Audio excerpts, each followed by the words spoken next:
Hello and welcome to another Play Than Say with Coug Breakfast, or Breakfast with Coug.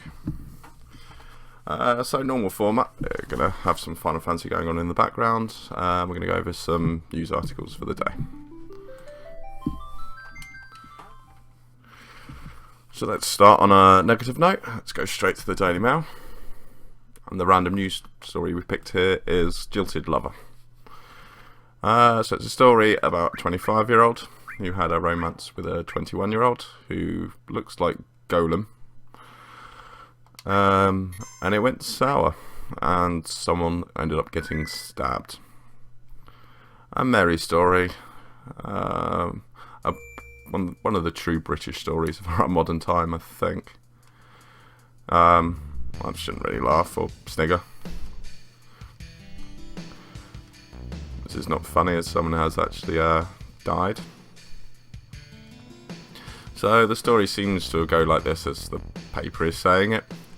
They were lovers. They had a nice romantic caravanning holiday in Scarborough, North Yorkshire. Don't know why you wouldn't just go to the Dales.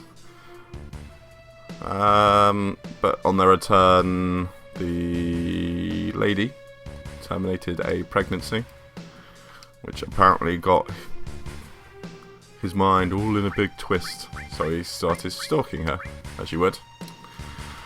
Knocked down her door, and someone who she invited around to watch TV and for drinks was there. There was a ruckus, and he got stabbed. Stabby, stabby, stab.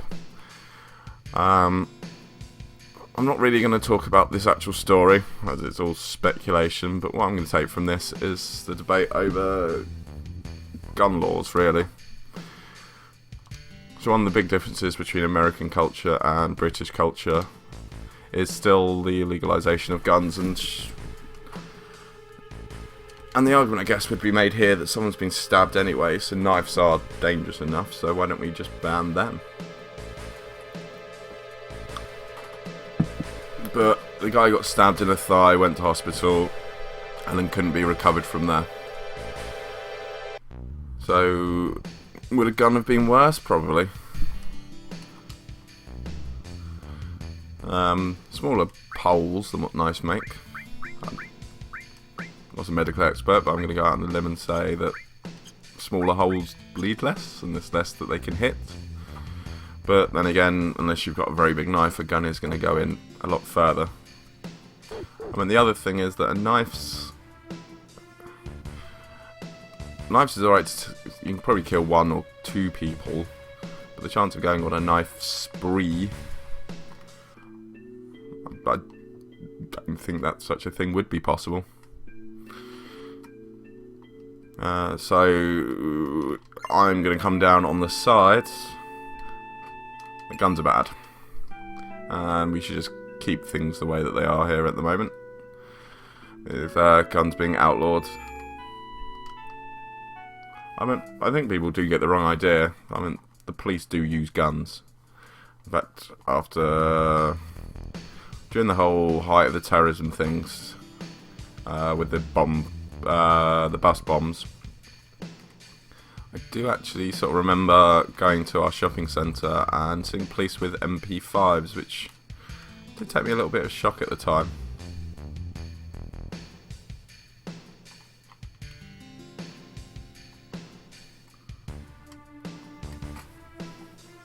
And why didn't you help him, Ares? If you knew that guy was being passed out when he was sick. Sorry. But anyway, if you've got a different opinion, shove it in the comments. Let's do some happier news. Let's go to the BBC. On board the world's biggest ship. The largest ship to take the title of the world's biggest carrier boarded in the UK. And what's it like aboard? It's very, very big, apparently. 19,224 20-foot long containers on the ship. And it's called Oscar. Why is it called Oscar? A naming committee? Does it stand for something? No, it's the CEO, the president of the company, MSC, Mediterranean Shipping Company, son.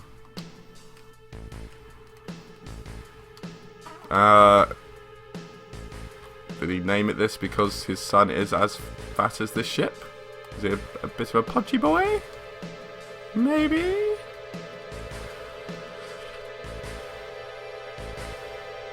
So if you stood it up, it would be a few meters greater than the height of the New York Empire State Building. If the antenna on top is not taken into account. Nice little bracket bit there. Unfortunately, I think they put the antenna probably on top of the Empire State Building so it could be taken into account. So, not quite that tall, but a big ship. I would sort of question why is this on the news just because it's docked in the UK.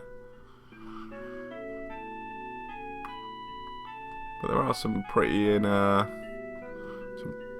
nice little photos there. I think I can give you guys a look.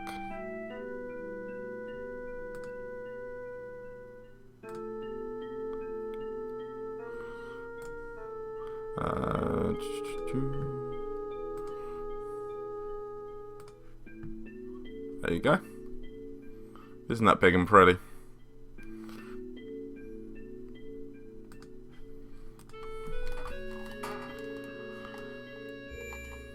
Even though it does symbolise something quite sad, I guess. I know we are moving into a smaller and smaller world, and the world economy is becoming more reliant upon international trade and things like that, but excuse me. But I'm just going to ask people to start taking something into consideration when making purchases. Think about what you're buying. If you disagree with slave labour, who disagree with tax avoidance, then maybe buying an iPhone wouldn't be the best thing. And it's not the company's problems, it's not the government's problems, that's your problem. You're buying something that you disagree with, you're spending your money and you're saying that that is okay. And it does quite frustrate me when in sort of the day-to-day news you see people complaining about people on benefits or people who are rich and they're ruining the country, but the fact of the matter is that it's the everyday person who blindly makes decisions and just doesn't give a shit in this country that is ruining this country. The everyday person, because no one makes any, I'm not going to say no one, that's a sweeping statement. From my experience, the majority of people just don't give a shit. It's capitalist mentality. I can get it the cheapest this way, so I'm going to get it this way. But anyway, that was supposed to be a happy bit of news, so let's move on to sports. Keep it shorter today. A last look at what's making the headlines in the morning papers.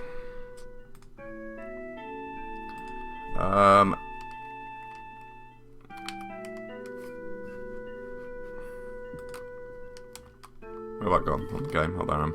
Alright, so the Nastic completes a move to Schalke. Man City's Matesha I can't pronounce his first name, Nastic. So the 21-year defender was on loan from the Bundesliga club but has now signed a contract until 2019, having made 9 appearances for Roberto Di Matteo's side. Why not? They did a very good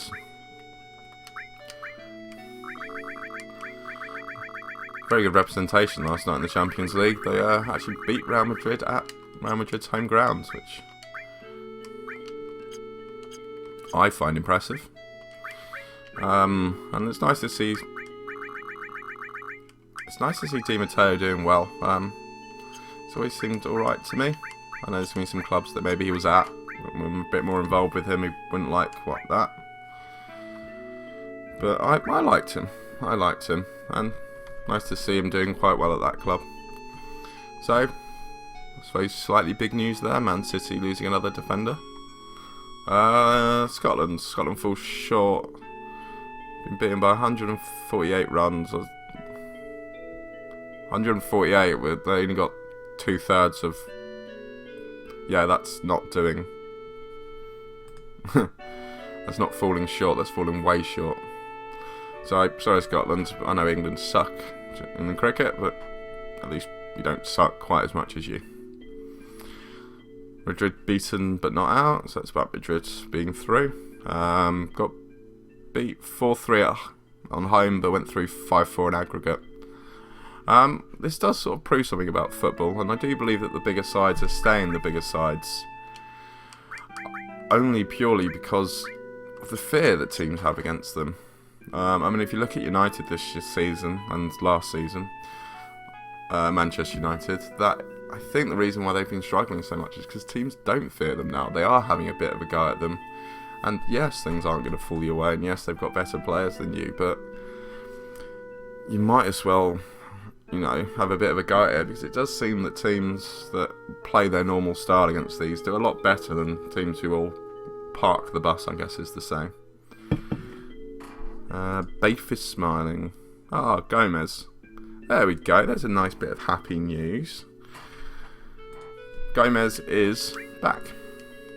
He collapsed on the pitch, which unfortunately gave some people flashbacks to previous players who have collapsed on the pitch, and things haven't really gone that well for them. So good news for the striker and good news for Swansea. Also, Amat has signed a new Swansea contract, which, again, good for them. I don't mind Swansea. They're pretty non-offensive, and they play a quite attractive style of football. So from a neutral's point of view, well played to them. And let's end the day there, unless there's something else that I need to cover. Basel.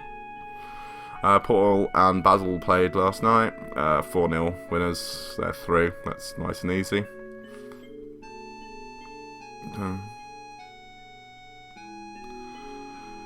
But yeah, that's everything. So I'm going to leave it there.